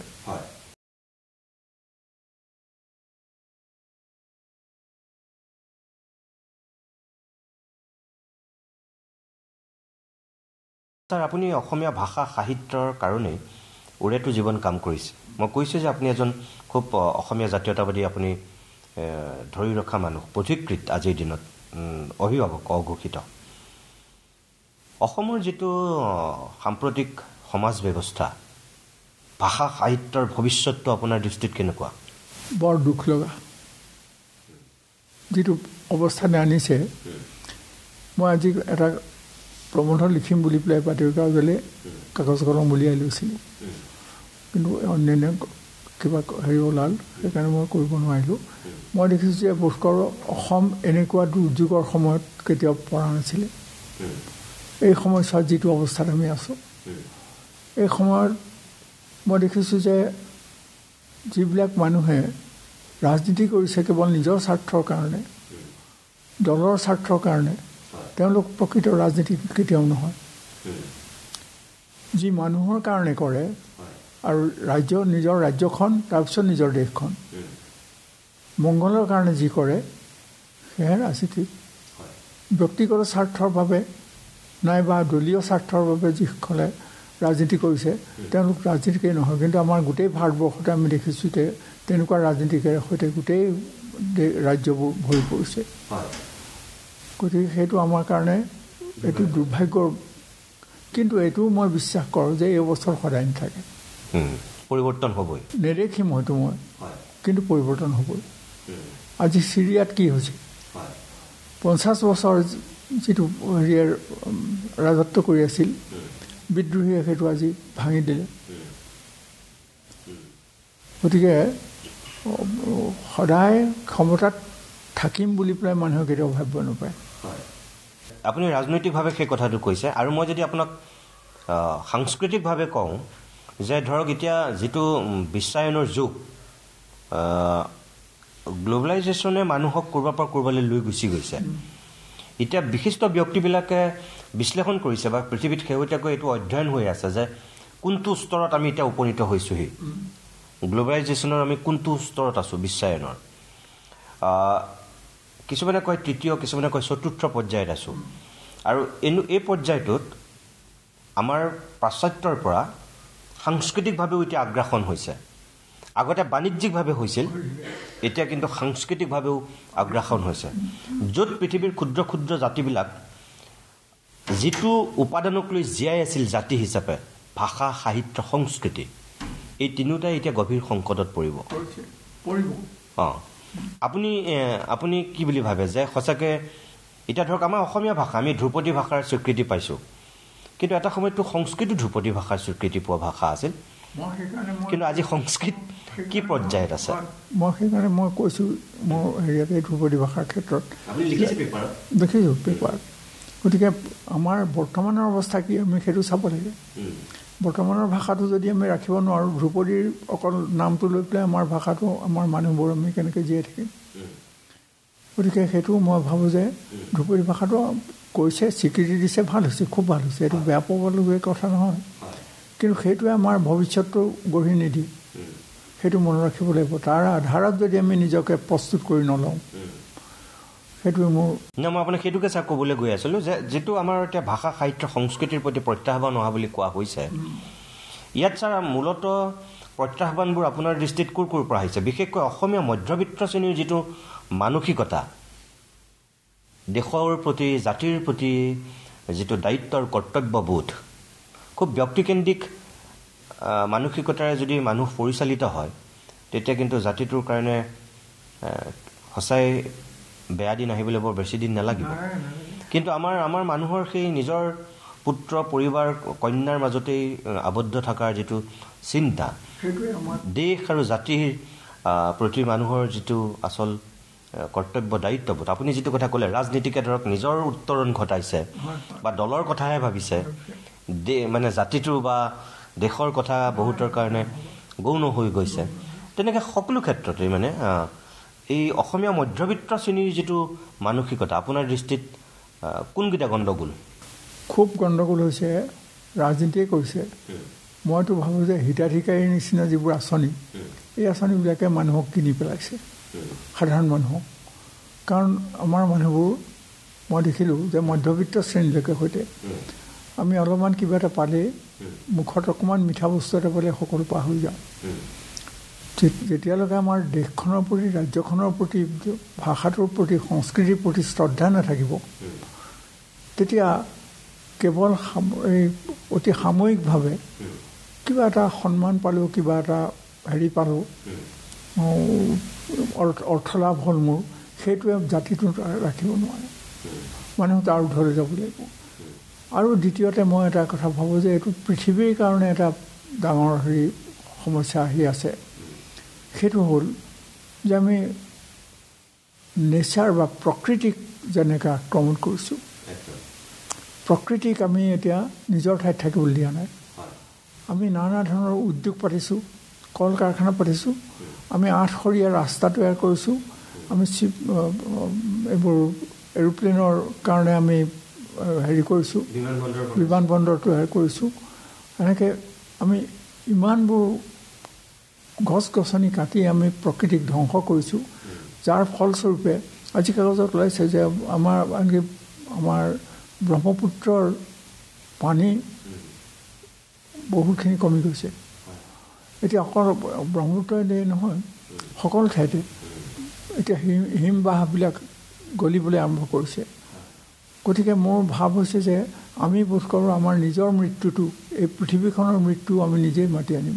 ছাৰ, মই যে আপোনাক ক'লোঁ যে এটা জাতি হিচাপে জীয়াই থাকিবলৈ হ'লে ভাষা, সাহিত্য, সংস্কৃতি এই তিনিটা উপাদান অত্যন্ত শক্তিশালী হ'বই লাগিব। আমাৰ নিজস্ব এটা সংস্কৃতি আছে, কিন্তু এতিয়া সেই সংস্কৃতিটো আমি এৰি লোকৰ পিছত বেছিকৈ দৌৰিবলৈ চাওঁ, তেনেকুৱা লাগে। মানে আনৰটো বেছি ভাল, আমাৰটো বেয়া, তেনেকুৱা লাগে।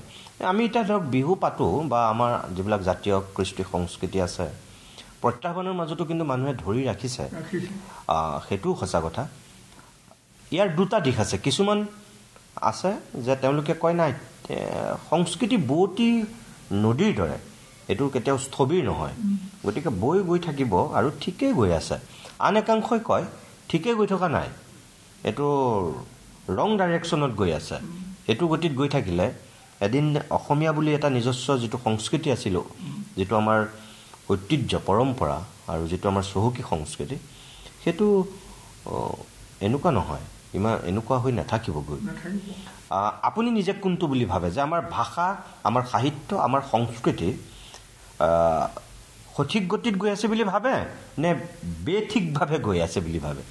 আমাৰ বৰ্তমানত মই দেখিছোঁ যে কোনো চাওঁতা চিটোতা নোহোৱা মাউৰা ল'ৰা ছোৱালীবিলাকৰ যিটো অৱস্থা হয়, আমাৰ সাংস্কৃতিক জীৱনত তেনেকুৱা এটা অৱস্থা হৈছে।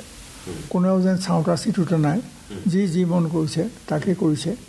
আৰু তাৰ ফলস্বৰূপে যদি গাঁৱৰ মানুহখিনিয়ে কিবা এটা ধৰি ৰাখে, হয়তো ৰাখিবও পাৰে, নহ'লে নগৰীয়া যিখিনি মানুহ, সেই মানুহখিনিয়ে সেইবিলাক গাঁৱলীয়া বস্তু বুলি পেলাই তাকে এৰি দিছে। এতিয়া পইচাৰ লোভত কোনোবাই নাচিছেও, হয়তো কোনোবাই এৰিও কৈছে, কিন্তু সেইটোৱে আমাৰ সংস্কৃতিক ৰক্ষা নকৰে। মই ভাবোঁ যে আমি এটা সঁচাকৈ বৰ দুৰ্ভাগ্যৰ মাজেদি গৈ আছোঁ। এই সময়ছোৱা অত্যন্ত দুৰ্ভাগ্যৰ সময় অসমৰ মানুহৰ কাৰণে। আমাৰ পৰিচয় থাকে নাথাকে সেইটোৱে মোৰ সন্দেহ। আমাৰ হাতত মাটি বাৰী থাকে নাথাকে সেইটোৱে সন্দেহ। আৰু আমাৰ যিবোৰ সংস্কৃতিৰ কথা কৈছে, বাহিৰত দেখুৱাটো এই সংস্কৃতি নহয়, ভিতৰত যেতিয়া সংস্কাৰ নঘটে সংস্কৃতি জীয়াই নাথাকে।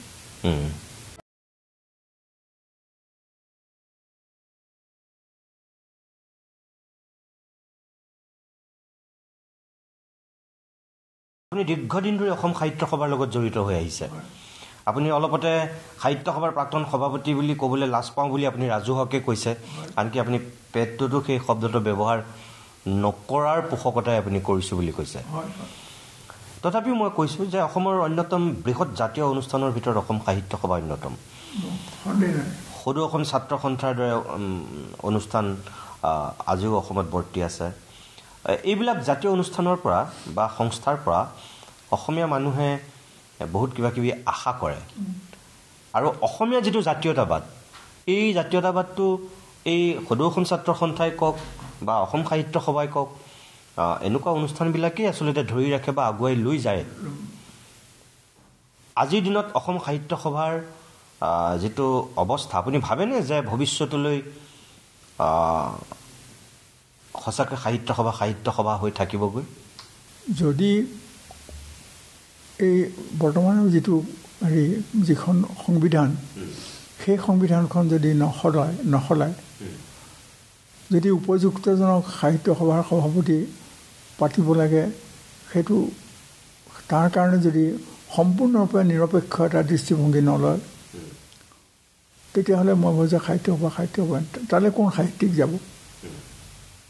যেতিয়া অসাহিত্যিকৰ ভিৰ য'ত সাহিত্য সভাৰ ল'বলৈ, দায়িত্ব ল'বলৈ, মইতো শুনি মেলি পেলাই মই একেবাৰে আচৰিত যে এইখন সাহিত্য সভা হৈ থকা নাই। গতিকে এইখন সলাবই লাগিব। আৰু আমাৰ মধ্যবিত্ত শ্ৰেণীৰ লোভটো বেছি। এইটো কিবা এটা পাবৰ কাৰণে লোভটো বেছি এতিয়া সেইটোৱেই হৈছে যেন লাগিছে মোৰ প্ৰসংগক্ৰমে কৈ থওঁ মই সভাপতি হৈ থাকোঁতে দ্বিতীয় হেৰিয়াত বাৰত আমাৰ অসম সাহিত্য সভাৰ সংবিধানখন সলোৱা হৈছিলে মানে কেনেকৈ সভাপতি নিৰ্বাচন হ'ব মানে 1998 চনত গতিকে সেইটো কৰা হৈছিলে বহুত ভাবি চিন্তি কেইবাজনো মানুহ লগ লাগি কৰা হৈছিলে যে আমি প্ৰত্যেক শাখাৰ পৰা এটা নাম বিচাৰোঁ প্ৰত্যেক জিলা সভাৰ পৰা এটা নাম বিচাৰোঁ আৰু তেনেকৈ এক্সিকিউটিভ কমিটিখনেও এটা নাম বা দুটা নাম দিয়ক সেই নামখিনিৰ লিষ্টখন সম্পূৰ্ণ কৰি লৈ পেলাই আমি তাৰ পৰা আমি সৰ্বাধিক যিকেইজনে পাইছে তাৰ নাম উলিয়াই লওঁ উলিয়াই লৈ সৰ্বাধিক বুলিও নহয় তাৰ ভিতৰত এই এখন আমাৰ সাহিত্য সভাৰ সভাপতিসকলৰ সৈতে এখন উচ্চ পৰ্যায়ৰ সমিতি গঠন কৰা হৈছিলে সেই সমিতিখনে আনকি মূল সভাকো তেওঁলোকে ডিৰেকশ্যন দিব পাৰিছিলে গতিকে সেই সভাখনে তেওঁলোকে ইয়াৰ পৰা বাছি 10টা নাম উপযুক্ত 10টা নাম তেওঁলোকে বাছি উলিয়াব আৰু 10টাৰ নামবোৰ কাকো কেতিয়াও প্ৰকাশ নহয় আগতে নহৈছিলেতো প্ৰকাশেই নহৈছিলে ন কাগজত ওলোৱাৰ পিছতহে মানুহে জানে এইবাৰ আমুকেই সভাপতি কোনেও লগত কোন আছিলে সেইটো কোনেও নাজানিছিলে কিন্তু সেইটো যেতিয়া আছিলে সেইকাৰণেতো চন্দ্ৰপ্ৰসাদ শইকীয়া সভাপতি হ'ব পাৰিলে হীৰেণ গোহাঁই আমাৰ গোহাঁই সভাপতি হ'ব পাৰিলে হোমেন বৰগোহাঁই আৰু তাৰপিছত আমাৰ গায়ক অধ্যাপক বীৰেন্দ্ৰনাথ দত্ত সভাপতি হ'ব পাৰিলে সেই সময়লৈকে সেইবোৰ ঠিকেই আছিল কিন্তু তাৰ পিছতেই বীৰেন্দ্ৰনাথ দত্তৰ দিনতে যিজন সম্পাদক হ'ল তেওঁ আৰম্ভ কৰিলে নিজৰ কাম নিজৰ তাৰ পিছত যিজন হ'ল সম্পাদক তেওঁ এই 10 বছৰ কি 12 বছৰ হয় উপসভাপতি নহয় সভাপতি এনেকৈ হৈ পেলাই কথালে য'ত সাহিত্য সভাৰ সম্পূৰ্ণৰূপে তাৰ যিটো গাঁথনি সেইটো ভাঙি চিঙি পেলালে গতিকে তাৰ মাজত সাহিত্য সভা কেনেকৈ জীয়াই থাকিব যদি এক্সিকিউটিভ কমিটিখন একেবাৰে হেৰিয়াতে আছিলে প্ৰথম যিখন আমাৰ চাৰ্টাৰ তাতে আছিল যে 21জন সভাৰ সদস্যৰ সৈতে সাহিত্য সভাৰ কাৰ্যনিৰ্বাহক থাকিব আৰু যদি কেতিয়াবা প্ৰয়োজন বুলি ভাবে কাৰোবাক বিশেষ অতিথি হিচাপে মাতি আনিব পাৰিব সেইমতে সাহিত্য সভা চলি আছিল কিন্তু এতিয়া 150মান বৰ্ষৰ সদস্য ছাৰ মই আপোনাক ধন্যবাদ জনাইছোঁ আমি আজিলৈ সামৰিব বিচাৰিছোঁ এটা বাক্যত আপুনি মোক উত্তৰ এটা দিয়ক যে আপোনাৰ দৃষ্টিত অসম আৰু অসমীয়াৰ ভৱিষ্যত এই মুহূৰ্তত যিটো ভৱিষ্যত চলি আছে ৰাজনৈতিকভাৱে অন্ধকাৰ যদি ইয়াৰ সলনি নহয় তেনেহ'লে আমি অন্ধকাৰত অধিক অন্ধকাৰৰ মাজলৈ সোমাই যাম বাৰু মই আপোনাক ধন্যবাদ জনালোঁ আপোনাৰ দীৰ্ঘায়ু কামনা কৰিছোঁ আপুনি আজি এই 86 বছৰ বয়সতো ইমান সক্ৰিয় সপ্ৰতিভ হৈ আছে এতিয়াও আপুনি লিখা মেলা কৰি আছে অসমীয়া জাতিৰ আপুনি অন্যতম এগৰাকী এতিয়া অভিভাৱকৰ দৰে ব্যক্তি আপুনি বাট দেখুৱাইছে আৰু বিশেষকৈ অসমীয়া যিটো জাতীয়তাবাদ সেই জাতীয়তাবাদটোক আপুনি তেতিয়াৰ পৰা এতিয়ালৈকে যেনেকৈ আপুনি আগুৱাই লৈ গৈছে যদি উঠি অহা প্ৰজন্মই আপোনাৰ সেই চিন্তা আৰু চেতনাক গভীৰভাৱে অনুভৱ কৰিব পাৰে তেতিয়াহ'লে আমাৰ জাতিটোৰ কাৰণে ভাল আৰু মই ভাবোঁ যে আপুনি জীৱনৰ অন্তিম সময়লৈকে এনেকৈ সপ্ৰতিভ হৈ থাকি দিগদৰ্শন কৰক জাতিটোক বাট দেখুৱাওক আৰু কোনোবাই গ্ৰহণ কৰিব কোনোবাই হয়তো গ্ৰহণ নকৰিবও পাৰে এইটো থাকিবই চাগে ছাৰ হয় মোৰ আজি আপোনাৰ এইটো প্ৰথম খণ্ডহে ইয়াৰ পিছত আমি আকৌ সময় সুবিধা সুযোগ মিলি আকৌ আমি বহিম এনেকৈ আমি কথা পাতিম ভগৱানৰ ওচৰত প্ৰাৰ্থনা কৰিছোঁ আপোনাক সুস্বাস্থ্য দিয়ক আপুনি শতবৰ্ষ গঢ়কক ধন্যবাদ শতবৰ্ষৰ গঢ়িব নোৱাৰি যিটো অৱস্থা শৰীৰৰ গতিকে তথাপি যেতিয়ালৈকে জীয়াই থাকোঁ তেতিয়ালৈকে এই ৰাজ্যখন দেশখন আৰু সাধাৰণভাৱে সমগ্ৰ মানৱ জাতি সেৱা কৰি যাব ভগৱানে আপোনাৰ শক্তি দিয়ক আৰু মই কৈছোঁ যে আপুনি ভালে থাকক। ইমান সময় আমি ডক্টৰ নগেন শইকীয়া ছাৰৰ লগত কিছু কথা পাতিলোঁ। আত্মকথা এই অনুষ্ঠানটোত ছাৰক আজি আমি অতিথি কৰিছিলোঁ। ছাৰৰ জীৱন পৰিক্ৰমাৰ সন্দৰ্ভতেই কিছু কথা ছাৰৰ মুখেৰে আপোনালোকক জনালোঁ। মই কৈছোঁৱেই যে শেহতীয়াকৈ ছাৰৰ 3খনকৈ আত্মজীৱনী ওলাইছে, প্ৰথম দ্বিতীয় 3টা খণ্ডত। যিসকলে আপোনালোকে পঢ়িছে ছাৰৰ জীৱন গোটেই তাত সন্নিৱিষ্ট হৈ আছে, কিন্তু যিসকলে পঢ়া নাই ছাৰৰ মুখেৰে এনেকুৱা কিছু কথা শুনি ছাৰৰ জীৱনটোৰ সন্দৰ্ভত আপুনি জানিব পাৰে। মই আৰম্ভণিতেই কৈছিলোঁ যে অসমীয়া জাতিৰ যিকেইজন এতিয়া নমস্য অসমীয়া অৱশিষ্টভাৱে আমাৰ সমাজখনত জীয়াই আছে, সেইসকলৰ অন্যতম এগৰাকী বাট দেখুওৱা অভিভাৱক ডক্টৰ নগেন শইকীয়া ছাৰ। কালিৰ দিনটোত ছাৰক আমি প্ৰতিদিন গোষ্ঠীয়ে আমাৰ সংস্থাটোৰ ফালৰ পৰা যিটো সৰ্বোচ্চ সন্মান জীৱনজোৰা সাধনা বঁটা এচিভাৰ্ছ এৱাৰ্ড ডিব্ৰুগড় বিশ্ববিদ্যালয়ত আমি অনুষ্ঠিত কৰিছিলোঁ। ছাৰক আমি সেই বঁটাৰে সন্মানিত কৰিছিলোঁ আৰু তাৰ পিছদিনাই অৰ্থাৎ আজি ছাৰৰ লগত অকণমান কথা পাতিলোঁ। আত্মকথাত যিখিনি কথা ক'লে আপোনালোকে শুনিছে, আপোনালোকে নিজে বিচাৰ কৰিব, মই একো নকওঁ। অসম আৰু অসমীয়া জাতিৰ ভৱিষ্যতৰ সন্দৰ্ভত ছাৰৰ দৰে ৮৬ বছৰ গৰকা এই ব্যক্তিগৰাকীৰ যিটো মনত সন্দেহ বা আশংকা, আমি সহজভাৱে ল'ম নে আমি সঁচাকৈ গভীৰভাৱে কিবা এটা উপলব্ধি কৰিম, তেনেধৰণৰ চিন্তাৰে নিজক আমি আগুৱাই নিম, আজিৰ দিনত কিন্তু সেইটো কোটিটকীয়া প্ৰশ্ন। আজিৰ আত্মকথা ইমানতে সামৰিছোঁ। নমস্কাৰ।